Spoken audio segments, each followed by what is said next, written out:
कामाच्या तणावामुळे दरवर्षी 8 लाखांहून अधिक कर्मचारी आपला जीव गमावतात.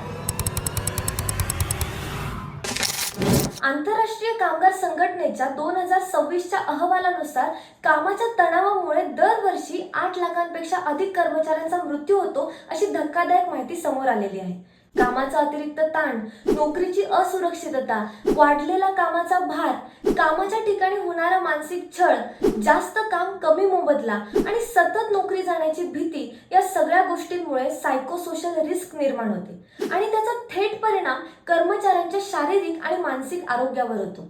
कामाच्या ठिकाणी हेल्दी वर्क कल्चर नसणं, वरिष्ठांशी संबंध चांगले नसणं, सतत कामाचं टार्गेट आणि डेडलाईनचं प्रेशर असणं या गोष्टी कर्मचाऱ्यांच्या मानसिक आरोग्यावर परिणाम करतात आणि याच गोष्टींमुळे अनेक कर्मचारी आपला जीव गमावतात, असं या अहवालातून समोर आलेलं आहे. काम आणि वैयक्तिक आयुष्य यांचा समतोल अनेक कर्मचाऱ्यांना साधता येत नाही.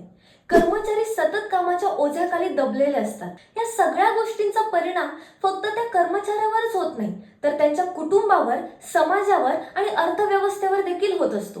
ही फक्त वैयक्तिक समस्या नसून एक सामाजिक समस्या आहे. या समस्येमुळे जागतिक जीडीपी मध्ये तब्बल 1.37% इतका तोटा होतो. म्हणजे हा फक्त मानसिक आरोग्याचाच नाही, तर आर्थिक आणि सामाजिक प्रश्न देखील आहे. कामाच्या ठिकाणी कर्मचाऱ्यांना सुरक्षितता, सन्मान आणि मानसिक आधार मिळणं अपेक्षित असतं.